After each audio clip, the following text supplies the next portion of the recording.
when I look back at my athletic career, I was fortunate to play for 3 great traditions on all levels, under 3 great coaches who just happen to be great people as well. And the experience that I had under these 3 great coaches really helped mold and shape my values today. And so I'd like to share with you really how these coaches helped shape my life. My first coach that I want to pay a tribute to is Coach Bob Cummings. Bob Cummings, as you know, was from Struthers, came to Massillon. In the 2nd year at Massillon, we won the state championship under him. And under Coach Cummings, true to Massillon's form, he really taught us how to win. And what I mean by that, Massillon's tradition is built on believing in yourself. And Coach Cummings really enhanced that. He taught us to believe in ourselves and believe that we can win. And if it hadn't been for Massillon and Coach Cummings, I would not have had the success that I had at Ohio State and at Green Bay. I know that for a fact. The thing about Woody, which is very unique and special that I remember, he had an uncanny ability to recall things instantly.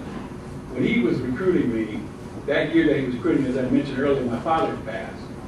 And he came to my house, and my mom was wearing a blue dress, and I'll tell you the significance of that in a minute. And so we talked, and my mom loved him, and so after he left, I had no other option. I was going to go to Ohio State. So which worked out real good. So I go down to Ohio State, and while I'm there, during the 4 years that I'm there was at one point when I was thinking about transferring to Ohio State. I mean, transferring from Ohio State. Because when I was there, they would switch me from center to defensive back. Now, I started the Rose Bowl game my sophomore year as a center. And I thought I had a decent game. So that spring, he decides to switch me to defensive back. And I'm ticked. And I'm saying, well, shoot, you know, I ended up being on 3rd team as a defensive back. And I'm really going, man, I don't understand it. So again, when I called my mom, I said, you know, I want to find out, you know, if I know you got to stay there. So during the course of one of our practices, while I was on 3rd team, I'm thinking, if I can get Woody's attention, then maybe I can go to 1st team. Well, lo and behold, my roommate / Archie Griffin ran a sweep because the 1st team ran against the 3rd team. So on the sweep, Archie got the ball, coming around the corner. I'm thinking, this is perfect, this is perfect. Well, at the last second, Archie stepped out of bounds. I said, bullcrap. Hit it anyway. Woody's voice went so high. And he threw me out of practice. First time he threw out of practice. And he said, you're trying to kill our best back. You're trying to kill our best back. So as things worked out, they worked out. But to tell you, that was a scary experience. Going back to the story of Woody with my mom wearing the blue dress, the significance of that. Fast forward, you can recall, if you can imagine how many recruiting trips Woody went, how many people he saw, how many people he interviewed, how many people saw him, just the sheer numbers of recruiting trips. My last quarter at Ohio State, I just happened to run into Woody on campus. And Woody said to me, I know you need 21 hours to graduate.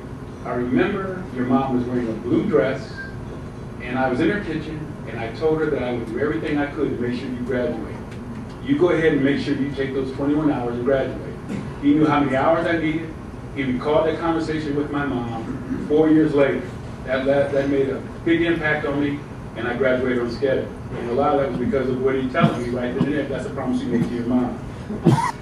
Going up to Bart Starr, who was really, as you know, was a big part of Vince Lombardi's team and was the most valuable player for a couple of years, first couple of years of the Super Bowl.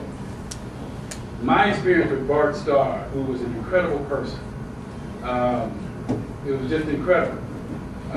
He taught me that winning is not always reflected in the win-loss record. That's one thing he did teach me. Let me kind of go back a little bit and kind of share with you, you know, I'm very much like we were talking earlier about what it's like to play in the NFL. I mean, just like you, I mean, I had feelings, I had aspirations, and when you finally get there, it's an experience. So I'm thinking, okay, I finally made it to the NFL, and I'm here, and Bart Starr is my coach. And our first team meeting, I'm sitting down, and the veterans are in the back, and all the rookies are in the front. And Bart Starr said something about the year of what we're going to do, and he said, we're going to knock them on their fannies.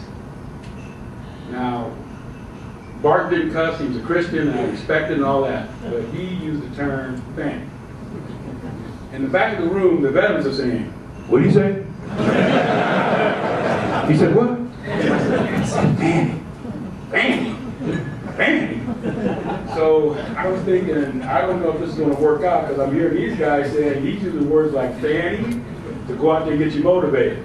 But it kind of worked out, and our culture did change. And again, I respect Bart for standing up for his principles. I was growing up, I remember watching Fran Tarkington on TV. I remember watching O.J. Simpson. And then all of a sudden, you're a rookie, and you're there. And you're on the field with these guys.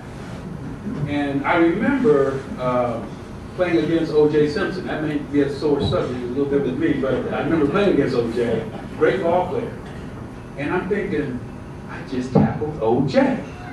So I couldn't believe that I really was out there playing against O.J. So I held onto his leg a little bit longer than I should have.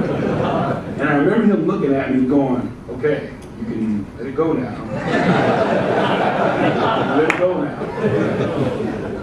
So again, it was just an honor and a pleasure to have those experiences.